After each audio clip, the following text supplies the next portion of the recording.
We've all heard that David Lammy wants to get rid of jury trials because it'll speed things up.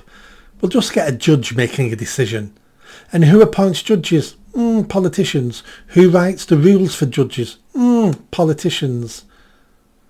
Who directs, unofficially, the direction of courts by writing legislation, by writing the rule books, by giving guidance? Politicians. Of course David Lammy wants politicians in charge. Sorry, judges in charge. Of course he does. Because he'll start getting more of the results in court that he wants. We have jury trials for a reason. We've had jury trials in this country now for hundreds of years old. I've read somewhere it's 800 years. It's part of the right of being a British person to have 12 of your peers sit in judgment of you. And it's not a perfect system, but it still happens to be the best system we've ever created. And David Lammy, if it was anybody else, I'd still be against it, but I'd look into it deep about why do you want this. But David Lammy, no point looking into it. He's a fool and he's anti-British. He's a fool and he's anti-British. So I would never trust him with anything like this. He's only in this position because he's a black man. He's a DEI hire. That's all he is.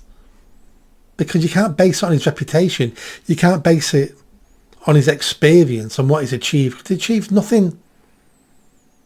He's a man who was on Mastermind, who when he tried to name a blue cheese said Red Leicester.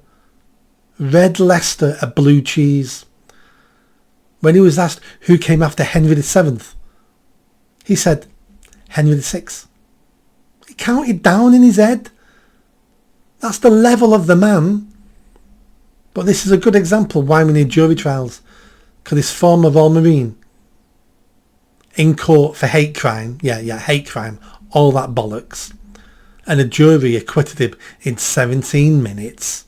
They just looked through it and went, no. A judge would have went, oh, hate crime, that's horrendous. You're turning into Hitler. 5 years for you. That's what would have happened if it had been a judge. That's why we need a jury trial. Because I trust 12 strangers more than political appointed judges. And so should you. Please subscribe and I'll moan at you again next time.